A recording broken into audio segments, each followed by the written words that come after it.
So hello guys, it's Scooter ni Vic at ngayon pupunta tayo sa Longlong ulit, La Trinidad. Mag-i-initial impression tayo ngayon ng motor ng barkada. So kung naalala nyo yung Honda Navi na na-review ko last year, lumaki siya. Ako nung ginawa ng mayari. So naging Honda ADV 350. Excited ako dun kasi pinapangarap din natin yung motor na yon. Siyempre adventure yun, 350cc tas Honda. Gusto rin natin ma-experience, no? Kahit hanggang dun lang. Kahit hindi mo na makabili, and at least ma-review natin, ma-testing natin, no? Kasi alam ko sa inyo maraming nag-aasam-asam ng motor na yon.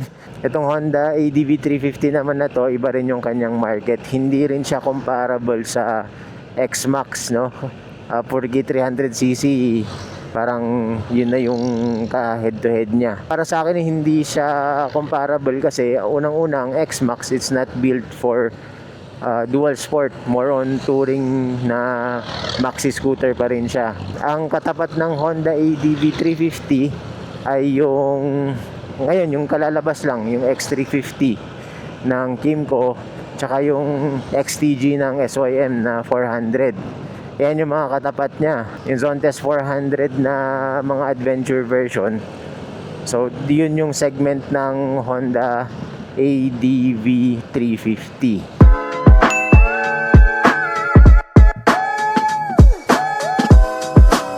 So, this is the ADV 350. At yan, laki niya. Para siyang X-Max. May pipe na siya agad.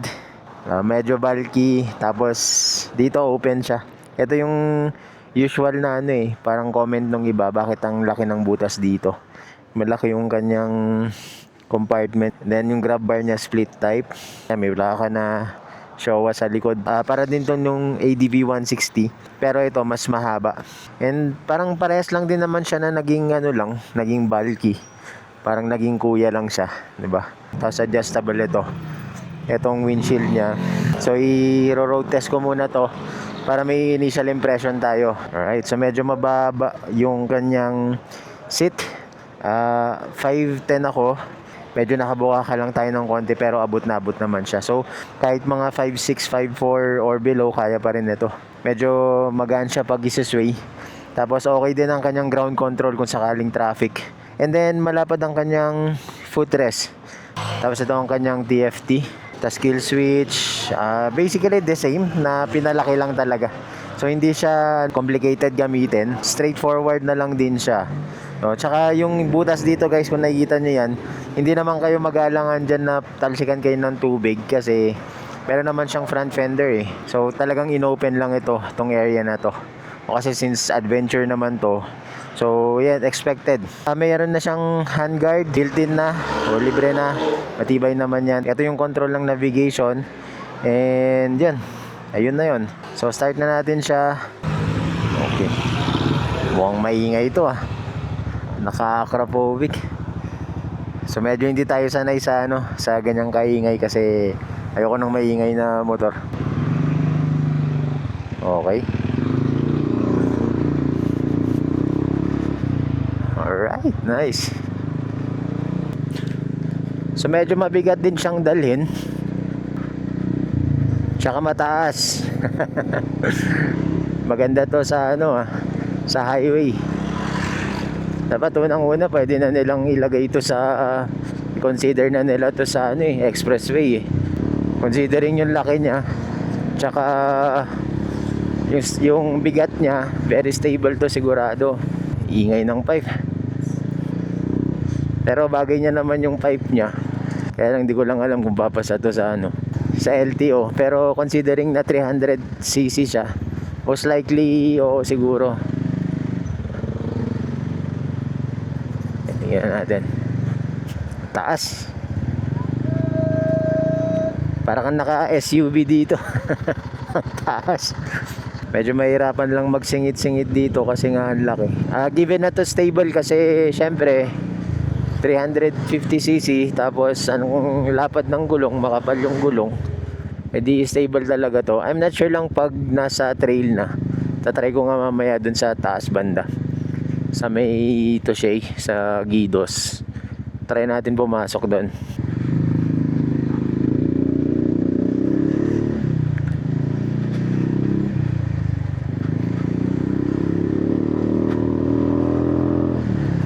very responsive. Iba talaga pag malaki very comfortable. Ano kayang consumption nito? Konting ano lang konting piga lang, sisiw na sisiw. Talagang made for made for adventure, akyatan, off-road. Kayang-kaya nito, sisiw na sisiw sa ADV 350. I'm not sure about sa kanyang weight. Siyempre kung sakaling ma-stuck ka, I think manageable pa din naman. Siguro sasanayin mo lang sarili mo. Naka-on din ang kanyang signal light.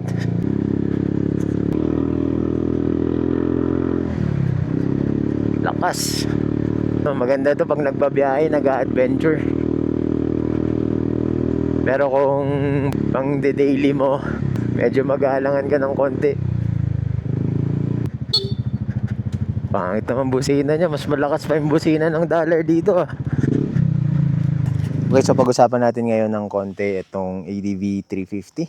So unang-una, yung laki nito ay maxi scooter. Medyo mabigat din siya, pero sakto kasi sa kanyang size. So this is the ADV 350. Ito yung badge niya, gold. Actually nyo, laki ng upuan niya. Kung gaano kalaki yung upuan niya, ganun din kalaki yung compartment niya. Mamaya pakita ko sa inyo. So unahin muna natin ang kanyang engine. Ang engine nito is 330cc na ginawa lang nilang 350. Pinalitan na kasi yung pipe nito Pero pag stock niyan, medyo may growl pa rin siya ng konti. Makita natin ang kanyang suspension, Showa yan. Pares din yan sa ADV 160, pero mas mahaba ito ng konti. Ang gulong nito, 15 ang harap niya and then 14 yung likod. 120 naman yon. Tapos sa likodan niya, 140 by 70. So 4 valves to and then liquid cooled siya. Yung radiator niya nandito banda sa ilalim. 29 ang kanyang horsepower, tapos 31.5 Newton meter ang kanyang torque. So sa overall performance nito, sulit ka na rin naman sa 350 niya. Hindi lang talaga makakapasok ito sa bandang expressway ng Luzon. So yun lang, keep that in mind guys. So yun yung kasi yung nagiging downside ng ADV 350 na bakit hindi siya pwede naka 350 naman siya. So siguro kung 370 to or 380, baka pwede pa sa expressway. Yung itsura niya, yan, medyo hawig din naman siya sa kanyang adding sa 160. Naging lang siya, naging bulky lang kasi kailangan kasi mag-match yung kanyang body size, weight sa kanyang makina. Ito yung DRL niya, tapos ito naka-on din to kapag ginagamit. So ang fork nito inverted guys, built talaga siya for off-road light, and pwede na siyang heavy basta nakapalit lang itong rims niya tsaka itong itong gulong niya. So dual sport tires yan. Kung off-road kayo talaga madalas, papalitan nyo talaga yan ng pang off-road, pang hardcore na off-road. Sa area na to, open na open, pero huwag kayo mag-alala guys kasi hindi naman papasukin basta-basta yan ng mga dumi sa ilalim. Yun nga lang, pag umulan, dito siya papasukin sa bandang taas. So ang front fork niya ay Showa din kung nasisilip nyo. Para sa akin medyo stiff pa siya kasi considering na bago pa tong unit na to, kaya medyo matigas siya. Sa likod okay naman, medyo naglalaro na. Pero give it a time, lalambot din yan ng konti. Built-in ng kanyang handguard. Ito, kasama na. Medyo maliit ang kanyang windshield pero yan, adjustable naman yan. Parang yung ADV 160 din. So pwede nyo iangat to pag naka-cruise mode kayo, then yan, baba nyo na lang pag nag-off-road kayo. So handlebar niya, yung diameter mataba, tsaka off-road style yan.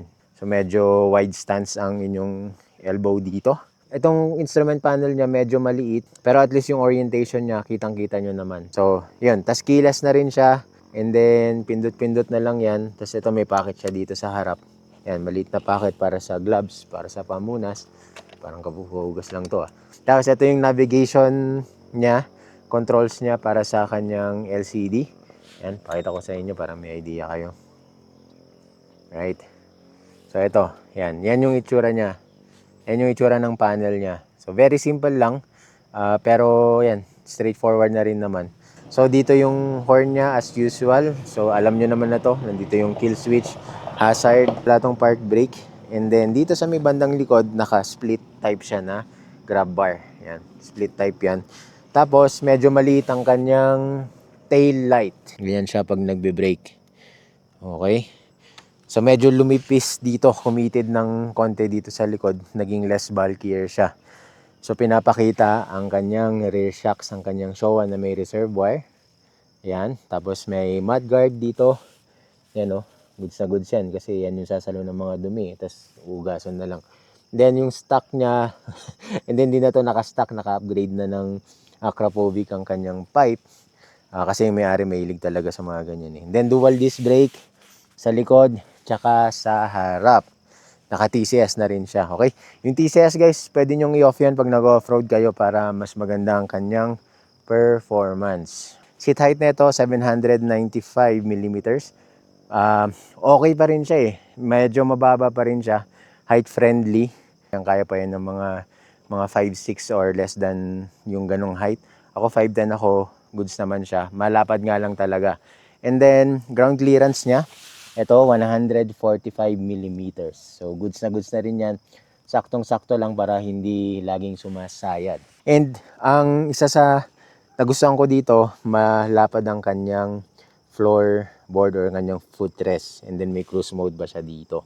So, kailangan na kailangan to kasi syempre, minsan, pag nasa off-road, kailangan tumayo tayo din kasi nakakapagod din pag off-road eh. Parang dito pa lang ilang meters lang dito, wala pang 1 kilometer to, nakakapagod na eh. So makatayo na maayos yan, malapad nilaparan nitong footrest niya, right?